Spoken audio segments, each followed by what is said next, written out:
શું કોઈ માણસ મરણમાંથી સજીવન થયો હોય તેવું તમે સાંભળ્યું છે? ઈસુ ખ્રિસ્ત મરણમાંથી સજીવન થયા અને આજે જીવંત છે.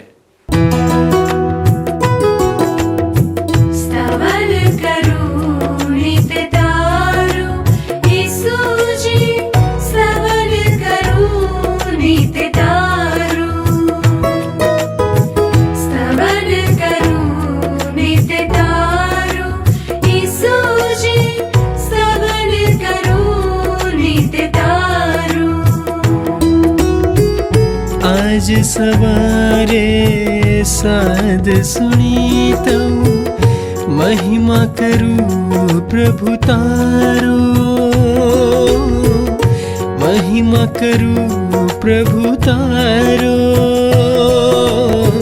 स्तवन करूं नित तारो.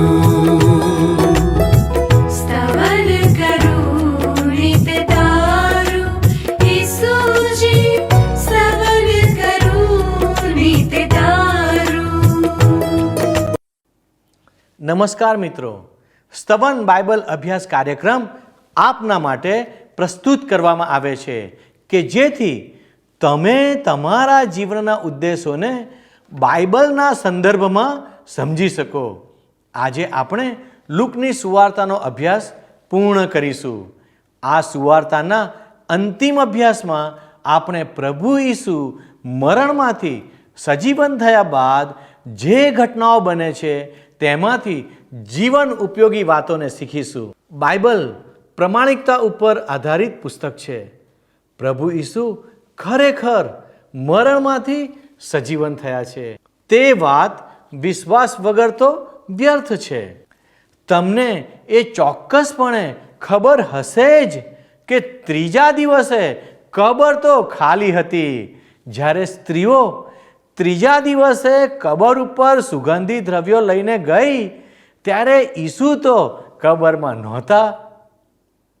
તેમને સ્વર્ગદૂતો દ્વારા જણાવવામાં આવ્યું કે મુએલાઓમાં તમે જીવતાને કેમ શોધો છો?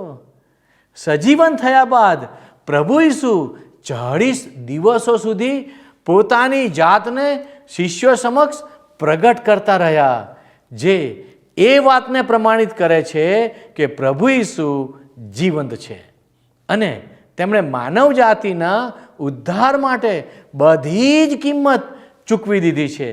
પ્રભુ ઈસુના જીવને ઇતિહાસને બદલી નાખ્યો. તેમના કારણે જ આપણે ઇતિહાસને ઈસવીસન અને ઈસવીસન પૂર્વે કહીએ છીએ, જે એ વાતનું પ્રમાણ છે કે પ્રભુ ઈસુ ઇતિહાસમાં હતા. તેમના જીવન અને શિક્ષણને લીધે આ દુનિયામાં સર્વાધિક લોકો તેમના અનુયાયીઓ બન્યા છે. આ બાબત પણ તેનો પુરાવો આપે છે કે તે જીવંત છે. તેમણે આ દુનિયાને પ્રેમ અને માફીથી જીતી લીધી છે. બાઇબલ આપણને જણાવે છે તે પ્રમાણે તેમને સ્વર્ગમાં લઈ લેવામાં આવ્યા. તે જ પ્રમાણે તેઓ તેમના ઉપર વિશ્વાસ કરનારા લોકોને પૃથ્વી ઉપરથી ફરી લેવાને માટે આવશે. આજના અભ્યાસમાં આપણે આ જ વાતો સંબંધી અભ્યાસ કરીશું. ભાલા દર્શક મિત્રો, આજે લુકની લખેલી સુવાર્તા તેનો 24મો અધ્યાય તેની પહેલી કલમથી 53મી કલમનો અભ્યાસ કરવાના છીએ. પણ યાદ રાખો, આ કાર્યક્રમ નિહાળ્યા પછી અમને મિસ કોલ કરવાનું ચૂકશો નહીં. ચાલો ત્યારે આપણે દેવના સેવકને ધ્યાનથી સાંભળીએ. પ્રિય મિત્ર, આજે તો આપણે સ્તવન કાર્યક્રમમાં બાઇબલમાંના ઈશ્વરના પવિત્ર વચનોનો અભ્યાસ કરતાં લુક અનુસાર શુભ સંદેશના છેલ્લા અધ્યાયમાં એટલે કે 24મા અધ્યાયમાં આવી પહોંચ્યા છે. જો તમારી પાસે પ્રેમ સંદેશ નામનું પુસ્તક હોય તો કૃપા કરીને 253 નંબરના પૃષ્ઠ ઉપર એ તમારી સમક્ષ તમે ખુલ્લું રાખો. ઈસુ સજીવન કરાયા એ શીર્ષક નીચે તમે જોશો તો લુક અનુસાર શુભ સંદેશના 24મા અધ્યાયની પહેલી કલમમાં લખવામાં આવ્યું છે કે રવિવારની વહેલી સવારે એ સ્ત્રીઓ પોતે તૈયાર કરેલા સુગંધી દ્રવ્યો લઈને કબરે ગઈ. જુઓ મિત્ર, જે પથ્થરને એ ગુફા જેવી કબરના પ્રવેશદ્વાર આગળ મૂકવામાં આવ્યો હતો એ હવે ત્યાં નથી, એને ગબડાવી દીધેલો જોયો. લખ્યું છે તેમણે કબરના પ્રવેશદ્વાર પરનો પથ્થર ગબડાવી દીધેલો જોયો. બીજી કલમમાં હકીકતમાં તો આ સ્ત્રીઓ એ ચિંતામાં હતી કે એમના માટે આટલો મોટો પથ્થર ગબડાવશે કોણ, પરંતુ એ કબર ઉપરનો પથ્થર તો ખસી ગયો હતો એની મેળે. ત્રીજી કલમ જુઓ. તેથી તેઓ અંદર પ્રવેશી, પણ તેમણે પ્રભુ ઈસુનું શબ જોયું નહીં. કબર ઉપરનો પથ્થર ખસી ગયો હતો અને હવે ઈસુનું શબ પણ ત્યાં નથી. હવે એમની મુશ્કેલીમાં વધારો થાય છે. ઈસુના શબનું થયું શું હશે? કોણ એને લઈ ગયું હશે? જાત જાતના તર્ક વિતર્કો, શંકા કુશંકાઓ ઊભી થઈ હતી. તમને ખબર છે મિત્ર કે આવી શંકાઓ અને પ્રશ્નો શા માટે થયા? કારણ કે એનું કારણ એ છે કે એ લોકો ઈસુ ખ્રિસ્તના વચનોને ભૂલી ગયા હતા. આપણે વિશે જો આપણે વિચારીએ ને તો આપણા જીવનમાં જ્યારે મુશ્કેલી આવે, પ્રશ્નો આવે, ત્યારે બાઇબલમાંના ઈશ્વરના પવિત્ર વચનો આપણે ભૂલી જઈએ છીએ અને એને કારણે રઘવાટ કરવા માંડીએ છીએ, ખોટી ચિંતાઓ કરવા માંડીએ છીએ અને ટેન્શનમાં મુકાઈ જઈએ છીએ. પુનરુત્થાન પામેલા ઈસુ કેવી રીતે કબરમાં હોય? આ લોકો, આ બહેનો, મહિલાઓ જીવંત ઈસુને મૃત્યુ પામેલાઓની જગ્યામાં શોધી રહ્યા છે. 4 થી 8 કલમો જુઓ. તેઓ એ અંગે બીમાસણમાં પડી ગઈ. અચાનક ઝળહળતા વસ્ત્રો પહેરેલા 2 માણસો તેમની પાસે ઊભા રહ્યા. તેઓ ગભરાઈ ગઈ અને નીચું જોઈને ઊભી રહી. ત્યારે એ માણસોએ કહ્યું કે જીવંત થયેલાને તમે મરેલામાં કેમ શોધો છો? એ અહીં નથી, પણ સજીવન થયા છે. એ ગાલિલમાં હતા ત્યારે તેમણે તમને જે કહ્યું હતું એ યાદ કરો. માનવ પુત્ર દુષ્ટોના હાથમાં સોંપી દેવાય, ક્રૂસે જડાય અને ત્રીજે દિવસે પાછો સજીવન કરાય, એ જરૂરી છે. પછી સ્ત્રીઓને ઈસુના શબ્દો યાદ આવ્યા. ઈશ્વરના એ 2 દૂતો દ્વારા પ્રશ્ન પૂછવામાં આવે છે કે જીવંત થયેલાને તમે મરેલામાં કેમ શોધો છો? ખરેખર આ પ્રશ્ન બહુ જ સુંદર છે. સજીવન થયેલા પ્રભુ ઈસુ ખ્રિસ્તને કોઈ સ્થળે શોધવાની જરૂર નથી, કારણ કે એમની ઉપર વિશ્વાસ કરનારના હૃદયમાં જ એ આવીને વાસ કરે છે. પ્રભુ ઈસુ ખ્રિસ્ત પર વિશ્વાસ કર્યા વગરની એમની ભક્તિ કરનાર માણસ પોતે મૃત છે અને એ જે ભક્તિ કરે છે એ પણ મૃત છે. માત્ર ધાર્મિક ક્રિયાકાંડો કે રીત રિવાજોથી ઈશ્વર ખુશ થતા નથી મિત્ર. જ્યાં સુધી સાચા ઈશ્વરને વ્યક્તિગત ધોરણે આપણે જીવન સોંપતા નથી, પ્રભુ ઈસુ ખ્રિસ્ત પર વિશ્વાસ મૂકતા નથી, ત્યાં સુધી આપણે જે ભક્તિ કરીએ છીએ ને ઈશ્વરની, એ ભક્તિ, એ મહેનત બિલકુલ નકામી જાય છે. હવે તમે 9મી અને 10મી કલમ જુઓ. તેઓ કબરેથી પાછી ફરી અને 11 શિષ્યોને તથા બીજા બધાને આ વાતો જણાવી. એ સ્ત્રીઓમાં માગદાલાની મારિયા, યોહાન્ના અને યાકોબની માં મારિયા હતા, અને તેઓએ તથા તેમની સાથેની બીજી સ્ત્રીઓએ આ વાતો પ્રેષિતોને જણાવી. આ મહિલાઓએ જ્યારે સચ્ચાઈ જાહેર કરી ત્યારે પ્રેષિતો એટલે કે પ્રભુ ઈસુ ખ્રિસ્તના શિષ્યો કેવો પ્રતિભાવ આપે છે જુઓ. 11મી કલમ. પણ પ્રેષિતોએ વિચાર્યું કે સ્ત્રીઓએ જણાવેલી વાતો પોકળ છે અને તેમણે તેમનું માન્યું નહીં, પણ પિતર ઉઠીને કબરે દોડી ગયો. પ્રેષિતોએ વિચાર્યું કે આ સ્ત્રીઓએ જણાવેલી વાતો તો પોકળ છે અને તેમણે માન્યું નહીં.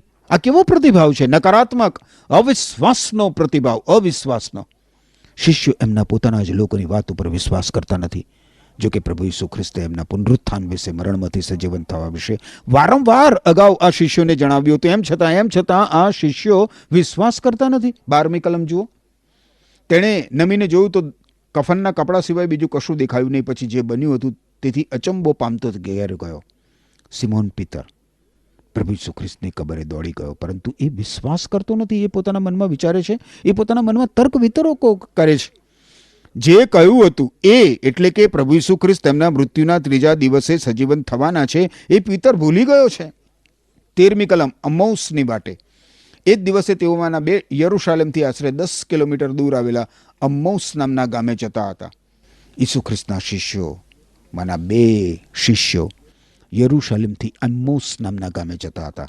આ યરુશાલેમથી એમ્મૌસનું અંતર 10 કિલોમીટર જેટલું હતું અને આ બંને જણા ચાલતા ચાલતા પોતાની વાતોમાં પ્રભુ ઈસુ ખ્રિસ્ત વિશે અને ખાસ કરીને આજે વહેલી સવારે પેલી મહિલાઓ દ્વારા કહેવામાં આવેલી ઘટના વિશે ચર્ચા વિચારણા કરતા હતા.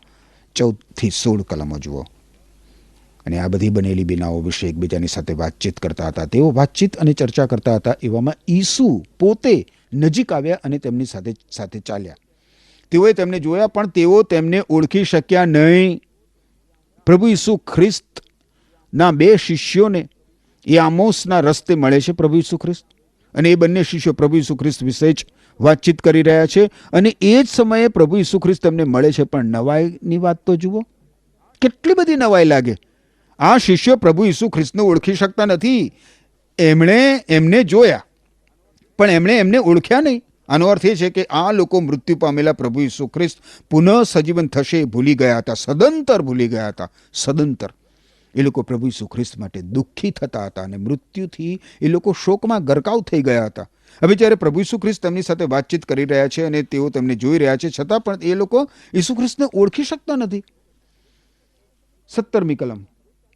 ઈસુએ તેમને કહ્યું કે માર્ગે ચાલતા ચાલતા તમે કયા વિષયની ચર્ચા કરો છો? આ બંને શિષ્યો હજુ પ્રભુ ઈસુ ખ્રિસ્તને ઓળખી શક્યા નથી અને એટલે પ્રભુ ઈસુ ખ્રિસ્ત તેમનું ધ્યાન પોતાની તરફ ખેંચવા માંગે છે. પ્રભુ ઈસુ ખ્રિસ્ત આ બંને શિષ્યોને પ્રશ્ન પૂછે છે કે તમે કયા વિષયની ચર્ચા કરો છો? 18મી કલમ. તેઓ ઉદાસ ચહેરે થંભી ગયા.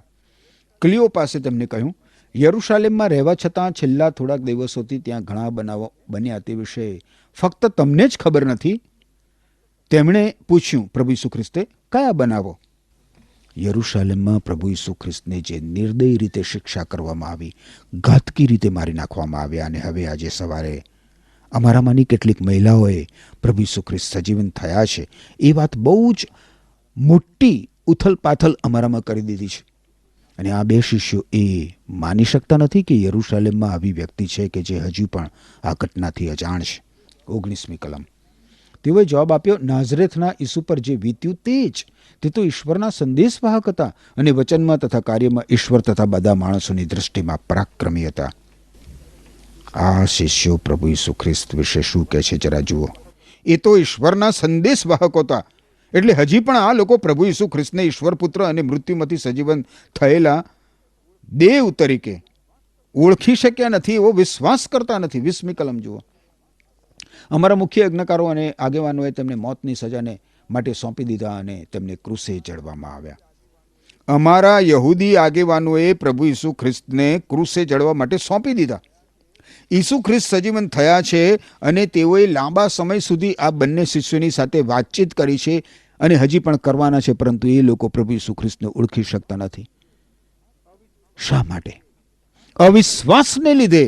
ખાસ કરીને એ લોકો પ્રભુ ઈસુ ખ્રિસ્તને પોતાના મૃત્યુ અને પુનરુત્થાન વિશે વારંવાર પ્રભુ ઈસુ ખ્રિસ્તે એમને કહ્યું હતું, પોતાના મૃત્યુ વિશે અને મૃત્યુમાંથી પુનઃ સજીવન થવા વિશે. એ વચનો આ શિષ્યો ભૂલી ગયા, એના કારણે આવું બધું બને છે. 21મી કલમમાં પ્રભુ ઈસુ ખ્રિસ્ત પ્રત્યેની શિષ્યોની કેવી આશા પ્રગટ થાય છે.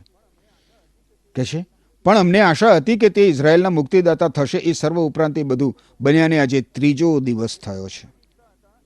એ લોકો એમ જ ઈચ્છતા હતા, એમ જ ધારતા હતા કે પ્રભુ ઈસુ ખ્રિસ્ત ઇઝરાયેલી પ્રજાને રોમન સત્તાની ગુલામીમાંથી મુક્ત કરી દેશે. માનવીની મુક્તિ એટલે ભૌતિક, દ્રશ્ય અને રાજકીય સ્વતંત્રતા નહીં, પણ શૈતાન, પાપ અને મૃત્યુની ગુલામીમાંથી મુક્ત થવું. પરતંત્ર રાજ્ય કે દેશ પરદેશના હાથમાંથી સ્વતંત્ર થાય છે, પણ એવા દેશની એક વ્યક્તિ ને પાપોમાંથી મુક્તિની, અનંત વિનાશની મુક્તિની જરૂર છે. મિત્ર, આપણને સાચી સ્વતંત્રતા આપવા માટે પ્રભુ ઈસુ ખ્રિસ્ત આ પૃથ્વી ઉપર આવ્યા હતા. પરંતુ માણસ તો ભૌતિક સ્વતંત્રતાની આશા રાખે છે, માણસ શારીરિક સ્વતંત્રતાની આશા રાખે છે, પણ માણસ પાપમાંથી મુક્ત થવાની ઝંખના કેટલા પ્રમાણમાં રાખે છે? પ્રિય મિત્ર, પ્રભુ ઈસુ ખ્રિસ્ત આપણને પાપ, મૃત્યુ અને શૈતાનના સકંજામાંથી મુક્ત કરવા માટે આ પૃથ્વી ઉપર આવ્યા હતા. એ સાચી સ્વતંત્રતા છે. ઈસુ ખ્રિસ્ત પર વિશ્વાસ કરનાર વ્યક્તિ ઈશ્વરનું બાળક બને છે. પ્રભુ ઈસુ ખ્રિસ્તનો એ મિત્ર બની જાય છે. પ્રભુ ઈસુ ખ્રિસ્ત વ્યક્તિને ગુલામ બનાવવા માટે નહીં, મુક્તિ આપવા માટે આ પૃથ્વી ઉપર આવ્યા હતા. તમને જીવન મળે અને એ ભરપૂર જીવન મળે એટલા માટે હું એટલે કે પ્રભુ ઈસુ ખ્રિસ્ત આવ્યો છું. યોહાન અનુસાર શુભ સંદેશના 10મા અધ્યાયની 10મી કલમ પ્રમાણે. ખેર, હવે તમે 22 અને 23 કલમ જોશો. લુક અનુસાર શુભ સંદેશ 24મો અધ્યાય. અમારા જૂથની કેટલીક બહેનોએ અમને અચંબો પમાડ્યો છે. તેઓ વહેલી સવારે કબરે ગઈ હતી, પણ તેઓએ તેમનું શબ જોયું નહીં. તેઓએ પાછા આવીને કહ્યું કે તેમને દૂતોનું દર્શન થયું છે. દૂતોએ તેમને કહ્યું કે ઈસુ જીવંત થયા છે. આ બંને શિષ્યો પ્રભુ ઈસુ ખ્રિસ્તની સમક્ષ જે કંઈ બન્યું છે તેનો અહેવાલ આપી રહ્યા છે.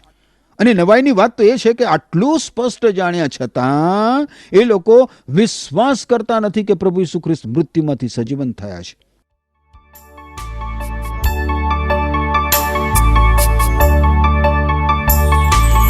દુનિયાનો તું રચના, મુझ मुझनो तू तारणहार,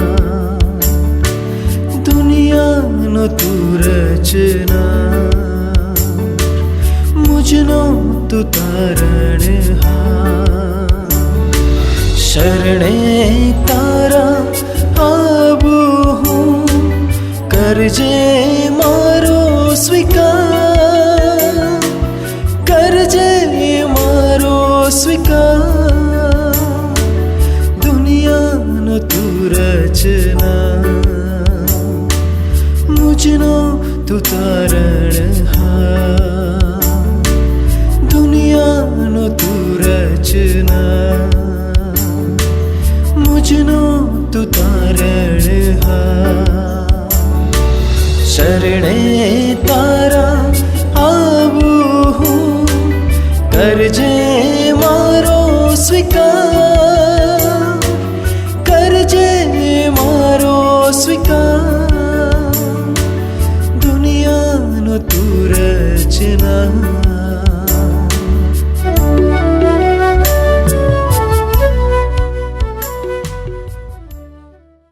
24મી કલમ જુઓ.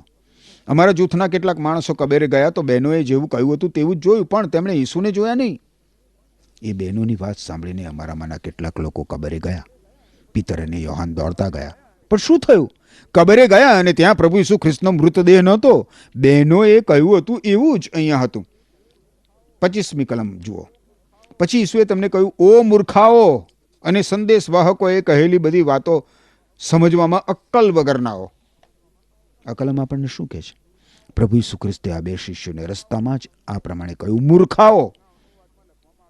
જૂના અનુવાદમાં લખવામાં આવ્યું છે અણસમજુઓ. તમે હજી પણ સમજવામાં અક્કલ વગરના છો. તમે ઈશ્વરના વચનો પર વિશ્વાસ કરતા નથી.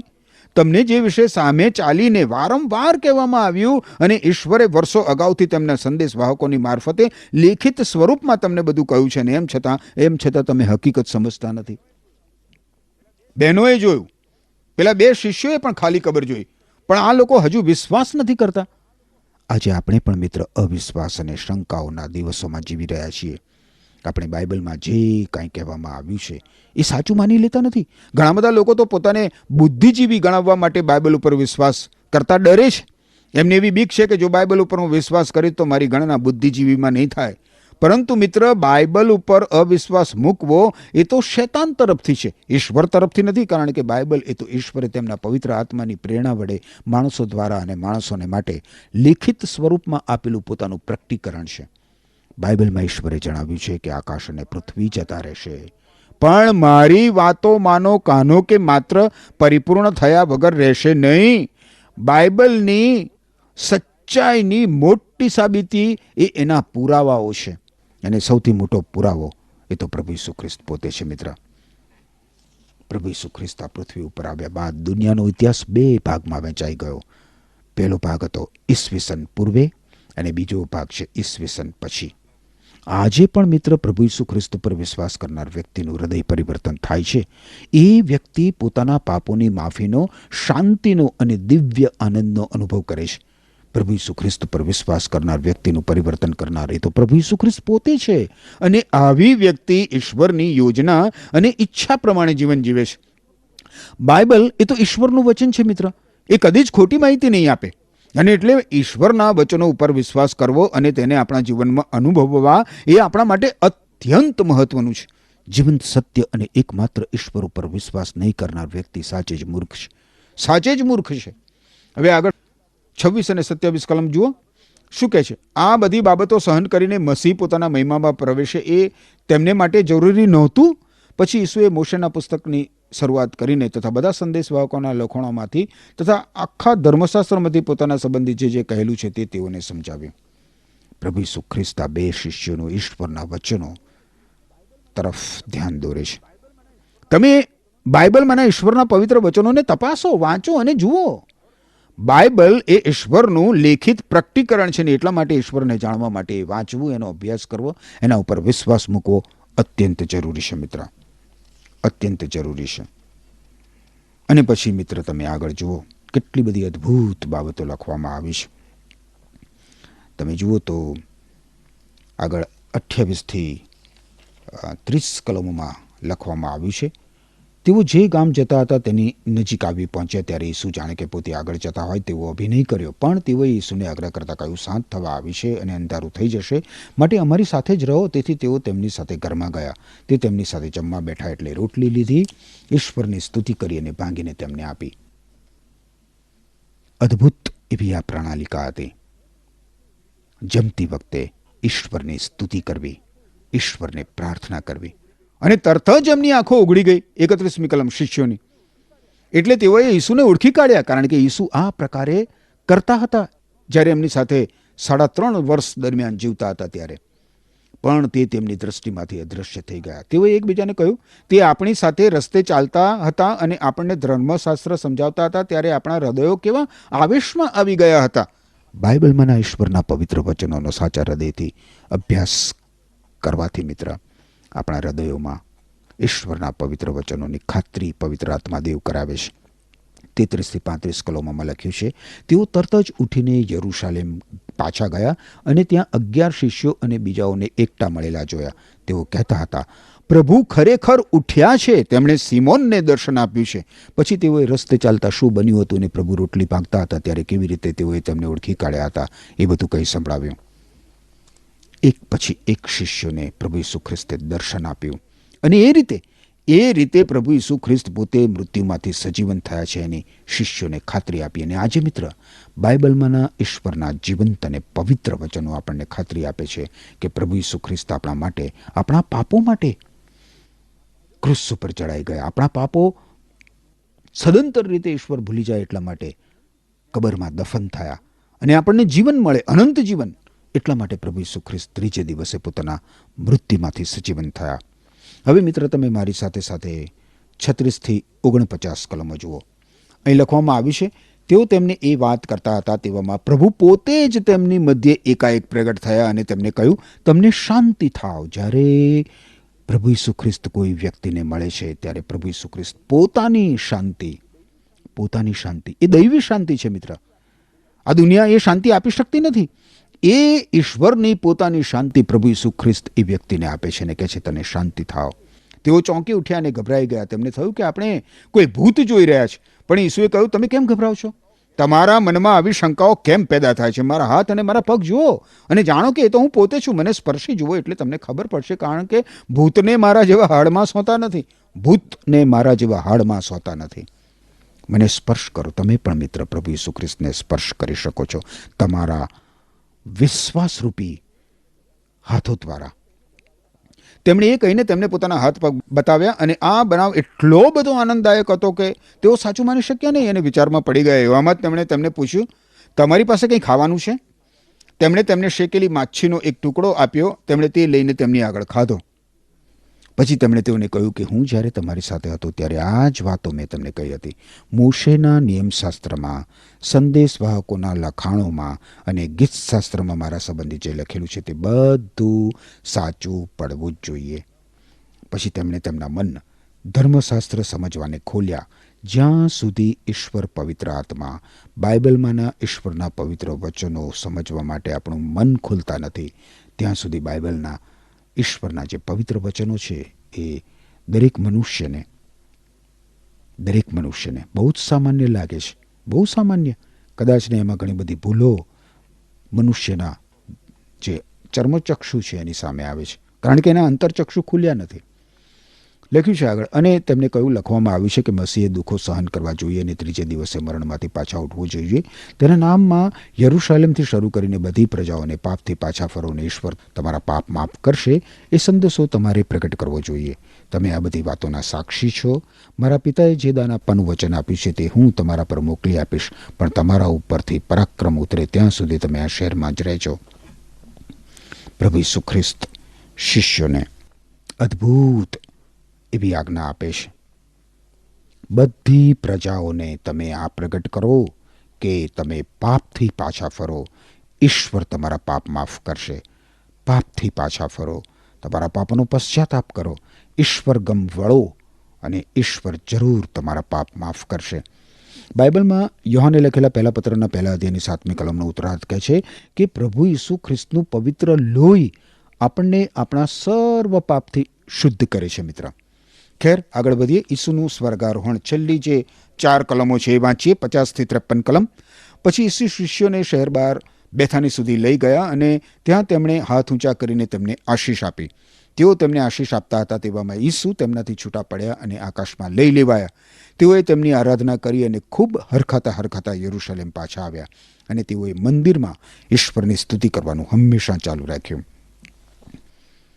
વાલા મિત્ર, બાઇબલ વાંચતા કે એનો અભ્યાસ કરતા આપણા હૃદયની એવી નમ્ર પ્રાર્થના હોવી જોઈએ કે હે પ્રભુ, તમારા વચનોમાં સમાયેલી અદ્ભુત બાબતોનું અવલોકન કરવા, એને સમજવા માટે મારા આંતરચક્ષુ, મારી સમજણને તમે ખોલી નાખો. જે હેતુસર મિત્ર બાઇબલ લખાયું છે એ હેતુ તમારા જીવનમાં જરૂર પરિપૂર્ણ થશે. શું તમે આજથી જ બાઇબલમાંના ઈશ્વરના પવિત્ર વચનોનો અભ્યાસ કરવાનો નિયમિત રીતે અભ્યાસ કરવાનો નિર્ણય કરશો? અને શું તમે એવી પ્રાર્થના કરશો ઈશ્વરને કે હે પ્રભુ, તમારા પવિત્ર વચનોમાં સમાયેલી અદ્ભુત બાબતોનું અવલોકન કરવા અને એને સમજવા માટે મારા આંતરચક્ષુ, મારી સમજણને ખોલી નાખો. ઈશ્વરના પવિત્ર વચનોનો દૈનિક અભ્યાસ કરવા માટે અને પ્રાર્થનામાં ઈશ્વર સાથે વાતચીત કરવા માટે ઈશ્વર રોજબરોજ નિયમિત રીતે તમારી સહાય કરો. આમીન. વહાલા દર્શક મિત્રો, આજે આપણો લૂકની સુવાર્તાનો અભ્યાસ સમાપ્ત થાય છે. વહાલા દર્શક મિત્રો, લૂકની લખેલી સુવાર્તાના કુલ 29 કાર્યક્રમોમાં આપણે પ્રભુ ઈસુના જન્મથી લઈને તેમનો બાલ્યકાળ, પછી તેમનું પ્રભુમાં વૃદ્ધિ પામવું, તેમની સેવાઓ, ત્યારબાદ તે યરૂશાલેમમાં પ્રવેશ કરે છે અને પોતાના પ્રાણનું બલિદાન આપે છે. પછી તેમને કબરમાં મૂકવામાં આવે છે અને ત્રીજે દિવસે તેઓ મરણમાંથી સજીવન થઈને તેમના શિષ્યોને દર્શન આપે છે અને તે પછી તેમને ઈશ્વર પાસે આકાશમાં ઉપાડી લેવામાં આવે છે. આ બધી જ ઘટનાઓ આપણે વિગતવાર જોઈ. આજના અભ્યાસ દ્વારા તમે એ વાતને જોઈ શક્યા હશો કે પ્રભુ ઈસુ મરણમાંથી સજીવન થયા. ત્યાર પછી તેમના શિષ્યો તેમને ઓળખી શક્યા નહોતા. તેથી પ્રભુ ઈસુ વારંવાર પોતાની જાતને તેમની આગળ પ્રગટ કરતા હતા અને તેમની આગળ એ સાબિત કરવા માગતા હતા કે તે મરણ ઉપર વિજયવંત થઈ ચૂક્યા છે અને આપણે તેમના ઉપર વિશ્વાસ અને ભરોસો રાખી શકીએ છીએ. વહાલા દર્શક મિત્રો, જો પ્રભુ ઈસુ મરણમાંથી સજીવન થયા નથી તો આપણો તેમના ઉપર વિશ્વાસ કરવો વ્યર્થ છે. પ્રભુ ઈસુ વિશ્વાસીઓને લેવા માટે પાછા આવવાના છે. તે આપણા માટે એક બહુ મોટી આશા છે. તો વહાલા દર્શક મિત્રો, અમે આપની પાસે બહુ મોટી અપેક્ષા રાખીએ છીએ કે આ બાઇબલ અભ્યાસ મારફતે જે આશીર્વાદો તમે પ્રાપ્ત કર્યા છે તે બીજાઓને પણ જણાવશો. આપણા હવે પછીના પ્રસારણમાં એક નવા પુસ્તકનો અભ્યાસ કરવાના છીએ. ત્યાં સુધી અમને રજા આપશો. પણ વહાલા દર્શક મિત્રો, અમને મિસ કોલ કરવાનું ચૂકશો નહીં. પ્રભુ આપ સર્વને તેમના આશીર્વાદોથી ભરપૂર કરો. આમેન. શું તમને આ કાર્યક્રમ ગમ્યો? અત્યારે જ અમને મિસ કોલ કરો.